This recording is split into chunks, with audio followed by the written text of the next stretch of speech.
వరంగల్ జిల్లా బీఆర్ఎస్ లో అసంతృప్తి జ్వాలలు రగులుతున్నాయి. 10 ఏళ్లుగా తిరుగులేని ఆధిపత్యం కొనసాగించిన గులాబీ పార్టీ ఉనికి ఇప్పుడు ప్రశ్నార్థకంగా మారుతోంది. అధినాయకత్వం ఏకపక్ష నిర్ణయాలు తీసుకుంటోందనే విమర్శలు ఉన్నాయి. తమ అభిప్రాయాలకు విలువ ఇవ్వడం లేదని కేడర్ మండిపడుతోంది. దీంతో ప్రజా ప్రతినిధులు, ముఖ్య నేతలు ఒక్కొక్కరుగా బీఆర్ఎస్ ను వీడుతున్నారు.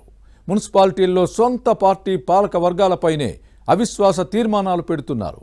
ఓ మాజీ డిప్యూటీ సీఎం ఇప్పటికే పార్టీని వీడగా మరికొందరు నేతలు అదే బాటలో ఉన్నారనే చర్చ సాగుతోంది.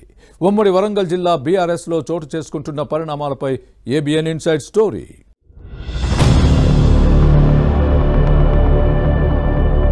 ఉమ్మడి వరంగల్ జిల్లాలో బీఆర్ఎస్ కు షాకులపై షాకులు తగులుతున్నాయి. గులాబీ పార్టీ ప్రజాప్రతినిధులు, ముఖ్య నేతలు ఒక్కొక్కరిగా బయటకు వస్తున్నారు. మున్సిపాలిటీల్లో సొంత పార్టీ పాలక వర్గాలపైనే అవిశ్వాస తీర్మానాలు పెడుతున్నారు. గ్రేటర్ వరంగల్ నగరపాలక సంస్థలో కొందరు బీఆర్ఎస్ కార్పొరేటర్లు కాంగ్రెస్ లో చేరగా ఇటీవల నర్సంపేట మున్సిపాలిటీలో 6 కౌన్సిలర్లు హస్తం పార్టీ సభ్యత్వం తీసుకున్నారు.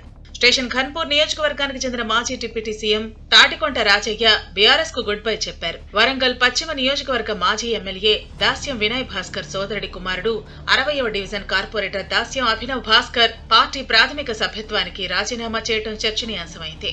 అంతేకాకుండా ఉమ్మడి వరంగల్ జిల్లాలో పలువురు బీఆర్ఎస్ మాజీ ఎమ్మెల్యేలకే జిల్లా అధ్యక్ష పదవులు కట్టబెట్టడంతో కార్యకర్తల సమస్యలు, నియోజకవర్గ సమస్యలు పార్టీ అధినాయకత్వం దృష్టికి వెళ్లనీయకుండా అడ్డంకిగా మారిందని చెబుతున్నారు.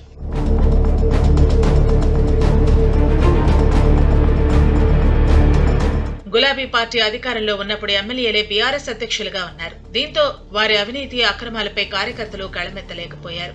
సమస్యలను దృష్టికి తీసుకుని పోయినా పట్టించుకోవటం లేదనే విమర్శలు ఉన్నాయి. ఏకపక్ష నిర్ణయాలు తీసుకున్నారనే ఆరోపణలు వచ్చాయి. దీంతో జిల్లా అధ్యక్షుల తీరుపై పార్టీ అధినాయకత్వం అనుసరిస్తున్న విధానాలపై కేడర్ ఆగ్రహంగా ఉండేవారు. పార్టీ కార్యకర్తలకు, అధిష్టానానికి మధ్య సమన్వయం కొరబడింది. దీంతో క్షేత్రస్థాయిలో జరుగుతున్న పరిస్థితులపై సరైన అవగాహన లేకపోవడంతో పార్టీని వీడాలని నాయకులు, కార్యకర్తలు భావిస్తున్నారనే చర్చ సాగుతోంది. గులాబీ పార్టీ అధికారం కోల్పోవడంతో కేడర్ను కాపాడుకోవటం మాజీ ఎమ్మెల్యేలు, జిల్లా పార్టీ అధ్యక్షులకు సవాల్గా మారింది. కొంతకాలంగా అసంతృప్తిగా ఉన్న ప్రజాప్రతినిధులు, ముఖ్య నేతలు బీఆర్ఎస్ ను వీడి కాంగ్రెస్, బీజేపీలో చేరుతున్నారు. తమకు పార్టీలో జరిగిన అన్యాయంపై వారు గళమెత్తుతున్నారు. లోపాలను ఎత్తి చూపుతున్నారు. 10 ఏళ్ల పాటు నియోజకవర్గాల్లో ఎమ్మెల్యేలుగా ఉన్నప్పుడు చేసిన అవినీతి, అక్రమాల చిట్టాలను ప్రజలకు వివరిస్తున్నారు. దీంతో ఉమ్మడి జిల్లాలో బీఆర్ఎస్ పార్టీ ఉనికి ప్రశ్నార్థకంగా మారిందన్న చర్చ సాగుతోంది.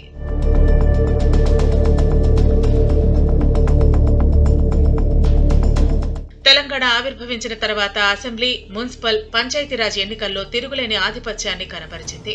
ప్రతిపక్షాలకు కనీసం డిపాజిట్ కూడా దక్కని పరిస్థితి ఉండేది. కానీ ఈ 10 ఏళ్ల కాలంలో గ్రామస్థాయి నుంచి జిల్లా వరకు పార్టీ ఇన్ఛార్జీలను నియమించకపోవడంతో గందరగోళ పరిస్థితులు నెలకొన్నాయనే చర్చ సాగుతోంది.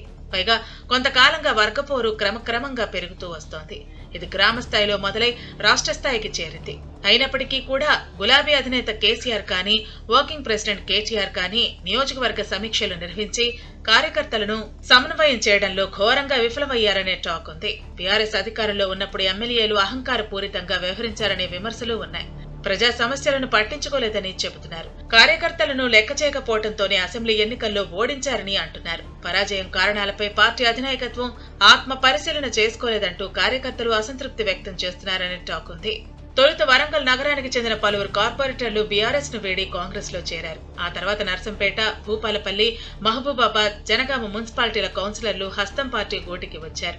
మరోవైపు కొందరు మాజీ ఎమ్మెల్యేలు కూడా గులాబీ పార్టీని వీడేందుకు సిద్ధమయ్యారట.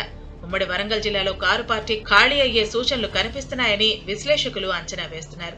పార్లమెంటు ఎన్నికలకు ముందు బీఆర్ఎస్ లో చోటు చేసుకుంటున్న ఈ పరిణామాలు పార్టీ అధినాయకత్వాన్ని ఆందోళనకు గురిచేస్తున్నాయి. రాజీనామాల ప్రభావం లోక్సభ ఎన్నికల్లో పోటీ చేసే అభ్యర్థులపై పడుతుందనే టెన్షన్ నెలకొంది. ఈ సమస్యలను బీఆర్ఎస్ అధినాయకత్వం ఎలా అధిగమిస్తుందో చూడాలి మరి.